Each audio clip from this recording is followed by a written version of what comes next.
ஆண்டவருக்குள் பிரியமான சகோதர சகோதரிகளே, திருப்பலியில் இணைவோம், திரு அவையில் உயர்வோம் என்கிற ஒரு சிறப்பான சிந்தனை பொருளோடு உங்களை நாங்கள் சந்தித்து கொண்டிருக்கிறோம். அநேகர் இதை பார்த்து நீங்கள் ரசிக்க முடியாது, கற்றுக்கொள்ள முடியும். ஏன்னா இது ஒரு இறை செய்தியை போல அல்ல, இது ஒரு பாடம். அதனால தான் ஒரு புத்தகத்தை வச்சு நாங்கள் உங்களுக்கு பாடம் எடுத்து கொண்டிருக்கிறோம். அநேகருக்கு இது சற்று கடினமானதாக இருக்கும். அதனால என்ன செய்கிறாங்க, இதை பார்ப்பதாக தெரியவில்லை. எங்களுக்கு வியூவர்ஸ் ரொம்ப கம்மியாகிட்டு இருக்கிறாங்க இந்த ப்ரோக்ராமை பொறுத்த மட்டும் இல்லை. இது ஒரு பாடமாக இருக்கிறதுனால நீங்கள் அதை கற்றுக்கொண்டு இதை நீங்கள் மற்றவர்களுக்கு கற்றுக் கொடுக்க வேண்டும். இதை நம்ம பார்க்கணுங்கிற கட்டாயத்தை விட உங்கள் குடும்பத்திலே இந்த காரியத்தை எல்லாம் நீங்கள் சரி செய்தால் அநேக ஆசீர்வாதம், அநேக ஒரு ஒழுங்குமுறை நம்முடைய திருச்சபைக்குள்ளே வர நிறைய வாய்ப்புகள் உண்டு. நான் வெளி நாடுகளுக்கு போகிற போது அங்கே மிக அழகான ஒரு ஒழுங்குமுறையை நான் பார்க்கிறேன். எனக்கு அது மிகவும் பிடித்தமானதாக இருக்கிறது. அதே சமயம் நம்ம தமிழகத்துக்குள்ளே வருகிற பொழுது ஒரு சில ஆலயத்தை தவிர மற்ற ஆலயங்களில் எல்லாம் அந்த ஒழுங்கு முறைகள் ஃபாலோ பண்ணப்படுவதில்லை. எங்களுடைய ஆலயத்திலேயே அதை செய்வதற்கு நான் பல முயற்சிகளை செய்து கொண்டிருந்தாலும் அது தோற்றுதான் போகிறது. ஏன்னா அதை ஒழுங்குபடுத்துவதற்கு, அந்த ஆர்டரை எடுத்து செய்வதற்கு மக்கள் வருவதில்லை. இப்படி பல்வேறு ஒரு ப்ராக்டிக்கல் டிஃபிகல்ட்டியை நானும் ஃபீல் பண்ணுறேன். அந்த நிலை மாற வேண்டும் என்பதுதான் என்னுடைய ஆவல், என்னுடைய ஏக்கம் கூட. இது நாடுகளில் இருப்பதை போல எல்லோரும் கற்றுக்கொண்டு சரியானதை செய்து நம்ம சரியான விதத்தில் இந்த வழிபாட்டை ஒரு நல்ல ஒரு உயர்ந்த அடையாளமாக கொடுக்க வேண்டும் என்பதைத்தான் இந்த ஆவலோடு வைத்துக்கொண்டு உங்களோடு பேசி கொண்டிருக்கிறோம். அன்புக்குரியவர்களே, இப்போ ஒரு முக்கியமான கேள்வி எல்லோருக்கும் நிறைய வருது. ஏன் ஃபாதர் ரசம் கொடுக்கறதில்லை, ஏன் திரு ரத்தத்தை அவர் நம்மோடு பகிர்வதில்லை அப்படின்னு சொல்லி நிறைய பேருக்கு ஒரு சந்தேகம். என்கிட்ட நிறைய பேர் கேட்டுகிட்டே இருப்பாங்க. ஃபாதரே எல்லாத்தையும் குடிச்சிட்றாரு, வெறும் அப்பத்தை மட்டும்தான் கொடுக்குறாரு, இது ஏதோ பாதி தான் வருது பாதி வரலை அப்படிங்கிற ஒரு சந்தேகம்லாம் நிறைய பேருக்கு இருக்கிறது. அதை குறித்த ஒரு புரிதலைத்தான் நம்ம இப்போ பெற்றுக்கொள்ள போகிறோம். இது என்னுடைய கருத்து அல்ல, இது இங்கே என்ன பாடம் இருக்குதோ அதைத்தான் உங்களுக்கு நான் சொல்லிக் கொடுக்க போகிறேன். அப்போ இரு வடிவங்களில் நற்கருணை உட்கொள்ளுதல், இந்த தலைப்புல தான் அவங்க இதை கொடுத்திருக்கிறாங்க. 281வது எண்ணில் சொல்லப்பட்டிருக்கிறது, இரு வடிவங்களிலும் தூய நற்கருணை உட்கொள்வது அடையாள வகையில் மிக நிறைவான பொருள் கொண்டுள்ளது. அதனால இரண்டு வகையிலும் உட்கொள்வது என்பது பொருள் கொண்டுள்ளது அப்படின்னு சொல்லி அழகா சொல்லிட்டாங்க. ஏனெனில் அதில் நற்கருணை விருந்தின் அடையாளம் மிக தெளிவாக புலப்படுகின்றது.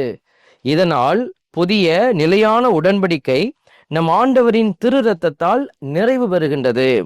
ஏனும் அவருடைய திருவுளமும் அத்தோடு நற்கருணை திருவிருந்துக்கும் தந்தையின் ஆட்சியில் நிறைவு கால விருந்துக்கும் இடையே உள்ள தொடர்பு இன்னும் தெளிவாக காட்டப்படுகின்றன அப்படின்னு சொல்லிட்டு அவங்க இதெல்லாம் இந்த நம்மளுடைய வத்திக்கான் சங்கத்துல இந்த சங்க ஏடுகளிலிருந்து அவங்க என்ன செய்யறாங்க, இதெல்லாம் தரவுகளை எடுத்து கொடுக்குறாங்க. இச்சடங்கில் 282வது எண்ணில் பார்க்குறோம், இச்சடங்கில் பங்கெடுக்கும் அல்லது உடனிருக்கும் நம்பிக்கையாளருக்கு திருவிருந்து வகை பற்றி திருதந்த் பொது சங்கம் தந்துள்ள கத்தோலிக்க படிப்பினையை அருள் நெறியாளர்கள் நினைவுபடுத்த வேண்டும். இந்த திருதந்தன் சங்கம் அப்படின்னு சொல்லி ஒரு சங்கத்துல இதை பத்தி முன்னாடியே பேசியிருக்கிறாங்க. அப்ப எங்க என்ன பேசினாங்கிறத குருக்கள் தெரிந்திருக்க வேண்டும், அதை மக்களுக்கு நினைவுபடுத்த வேண்டும் அப்படின்னு சொல்றாங்க. முதலாக கத்தோலிக்க நம்பிக்கை படிப்பினைப்படி ஒரு வடிவத்தில் மட்டும் நற்கருணை உட்கொண்டாலும் நம்பிக்கையாளர் முழு கிறிஸ்துவையும் உண்மையான அருள் அடையாளத்தையும் பெறுகின்றார்கள் என்பதையும் நம்ம உணர்ந்து கொள்றோம். பாருங்க, இங்க எவ்வளவு அழகா அவங்க தெளிவா சொல்றாங்க. நீங்க நற்கருணை மட்டும் உங்களுக்கு கிடைக்குது அப்படின்னா கூட நீங்க அதிலேயே 2 விதமான அடையாளத்தையும் உள் வாங்கி கொண்டுதான் இருக்கிறீங்க. அதைத்தான் அவங்க சொல்றாங்க. ஒரு வடிவத்தில் மட்டும் நற்கருணை உட்கொண்டாலும், வெறும் நற்கருணையை மட்டும் உங்க கையில அவங்க குருக்கள் கொடுக்குறாங்க, அது கொடுத்தாலும் நம்பிக்கையாளர் முழு கிறிஸ்துவையும் உண்மையான அருள் அடையாளத்தையும் பெறுகின்றார்கள் என்பதையும், அதுல பாதி தான் வருது பாதி வரல அப்படின்லாம் நீங்க நினைக்க கூடாது. திருச்சபை நமக்கு சொல்லி கொடுக்குற அவங்க முடிவெடுத்து நமக்கு சொன்ன ஒரு விஷயத்தை தான் இங்க எழுதி வச்சிருக்கிறாங்க.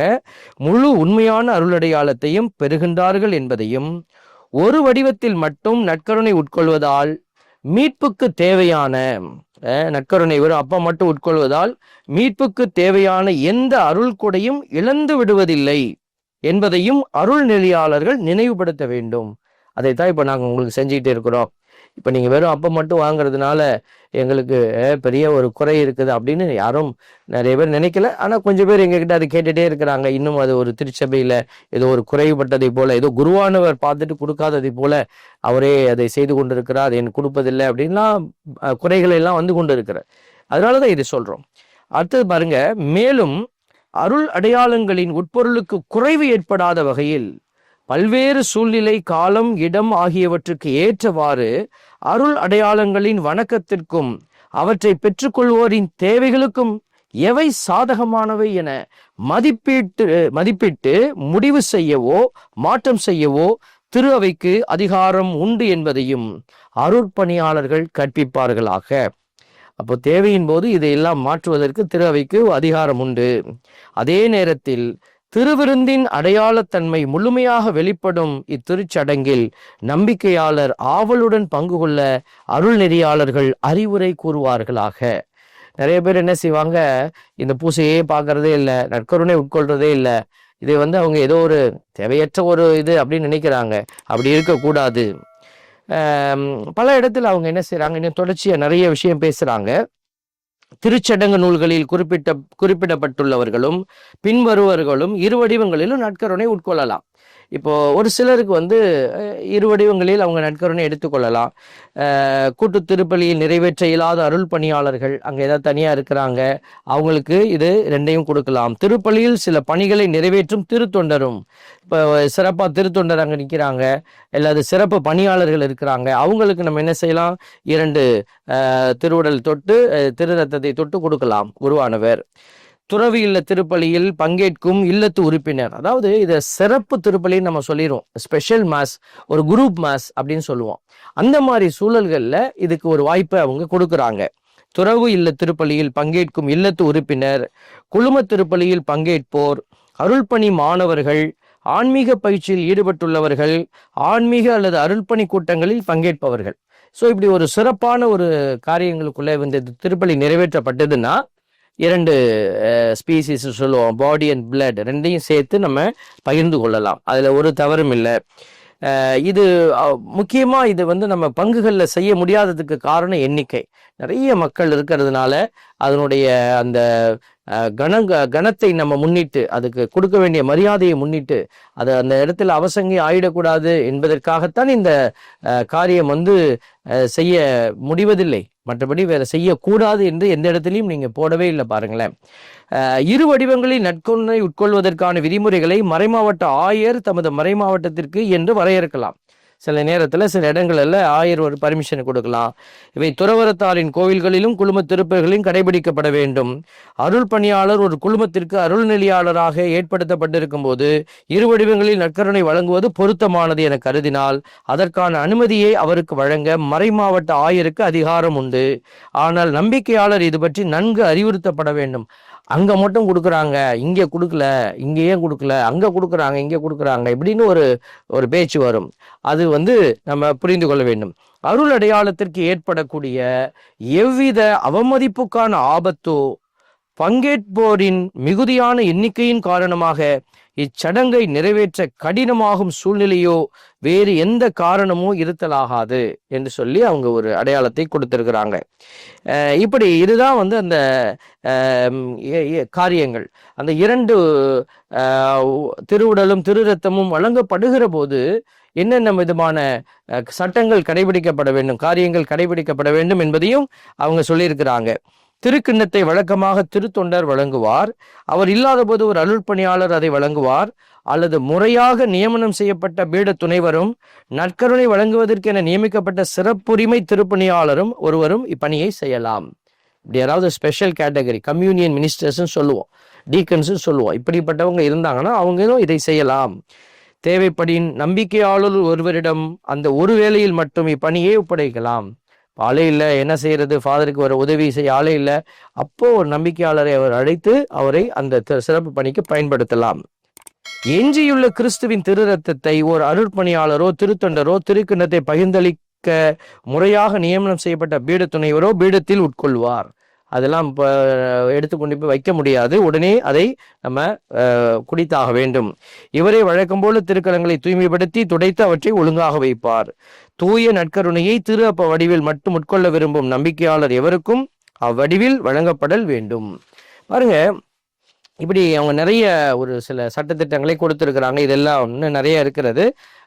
ஒரு சில இடத்துல திரு ரத்தத்தை கூட நீங்க என்ன செய்யலாம், தனியா கொடுக்கலாம். அதுக்கு ஒரு வார்த்தை இருக்கிறது, கிறிஸ்துவின் திரு ரத்தம் என்று சொல்லி. ஒருவேளை நம்ம ஊர்களில் நீங்க பார்த்துருப்பீங்க, நாங்கள் நன்மை கொடுத்துட்டு இருப்போம், கூட்டம் திடீர்னு வந்துடும், நம்ம நன்மை பத்தாம போயிடும். அப்போ குருவானவர் செய்யக்கூடிய இன்னொரு செயல், அந்த இடத்துல நம்ம வசீகரிக்கம் செய்யப்படாத திருப்பலியிலே நம்ம வைத்து வசீகரம் செய்யப்படாத அப்பங்கள் தனியா இருக்கும். அதை எடுத்து நாங்கள் என்ன செய்வோம், அதை ஒரு கேரியரா பயன்படுத்துவோம். அதாவது திரு ரத்தத்தை தாங்கி செல்கிற ஒரு பொருளாக பயன்படுத்தி அதில் தொட்டு என்ன செய்வோம், அவங்களுடைய நாவில் வைப்போம். அப்போ சொல்லக்கூடிய வார்த்தை பார்த்தீங்கன்னா கிறிஸ்துவின் திரு ரத்தம் அப்படின்னு தான் குருவானவர் சொல்லுவார். அப்போ அது திரு உடல் அல்ல. இப்போ ஒரு சிலருக்கு இது இதெல்லாம் நடைமுறையில் நீங்க பார்த்திருப்பீங்க. இது ஏன் செய்யப்படுகிறது இப்படி என்பதை நீங்கள் புரிந்து கொள்ள வேண்டும். இதை குறித்து நம்ம சிந்திக்கிற பொழுது ஆண்டவருடைய திரு உடலுக்குள்ளேயே திரு ரத்தத்தினுடைய அடையாளங்களும் அடங்கி இருக்கிறது என்பதை நம்ம புரிந்து கொள்ள வேண்டும். ஒரு உடல் உயிரோடு இருக்கிறது அப்படின்னா அந்த உடலுக்குள்ள ரத்தம் இருக்கும். அது செத்து போன உடல் அல்ல, அது உயிருள்ள உடல். அந்த உயிருள்ள உடலுக்குள்ளேயே திரு ரத்தமும் இருக்கிறது. அதனாலதான் அடையாள முறையில் இது இரண்டாக வைக்கப்பட்டிருந்தாலும் அர்த்தத்தின்படி ஆண்டவருடைய திருவுடலும் திரு ரத்தமும் இணைந்த அடையாளமாக அது இருக்கிறது. ஆகவே இந்த அருமையான அடையாளத்தை எல்லாம் நீங்கள் புரிந்து கொண்டிருப்பீர்கள் என்று நாங்கள் நம்புகிறோம். இந்த புரிதலோடு நீங்கள் பயணித்து பாருங்கள். ஆகவே இனிமேல் நீங்கள் மனம் சலனப்பட வேண்டாம். ஒருவேளை சிறப்பு திருப்பலிகளில் நீங்கள் குருவானவர் இடத்துல ஒரு அன்பிய திருப்பலியாக இருக்கலாம், அல்லது ஒரு குழும திருப்பலியாக இருந்தால் அங்கே நீங்கள் ஃபாதர்கிட்ட ரெக்வஸ்ட் பண்ணலாம். பொதுவில் எல்லாருக்கும் கொடுங்க அப்படின்னு சொல்லி ஆயிரக்கணக்கில் மக்கள் வரக்கூடிய நேரத்தில் எல்லாருக்கும் இதை கொடுத்தால் நலம் என்று சொல்லி நீங்கள் அட்வைஸ் பண்ணினீங்கன்னா அது சரியாக இருக்காது. ஆகவே இதை நீங்கள் புரிந்து கொண்டு குருவானவருக்கு இடத்துல நீங்கள் நல்ல ஒரு மனதோடு இதை எடுத்து வைத்தால் அவர்களும் ஒரு சூழலில் உங்களுக்கு இந்த உதவியை செய்வார்கள். இந்த இறை அனுபவத்துக்குள்ளே உங்களை அழைத்து செல்வார்கள். ஆகவே நீங்கள் இதை உணர்ந்து செயல்பட உங்களையும் நாங்கள் அன்புடன் கேட்டு ஆண்டவரோடு கூட நம்ம பயணிப்போம், ஆண்டவருக்குள் பயணிப்போம், ஆண்டவருக்காக பயணிப்போம். இந்த மனநிலையோடு நீங்கள் பயணிக்க உங்களை அன்புடன் கேட்டுக்கொள்கிறோம். God bless you.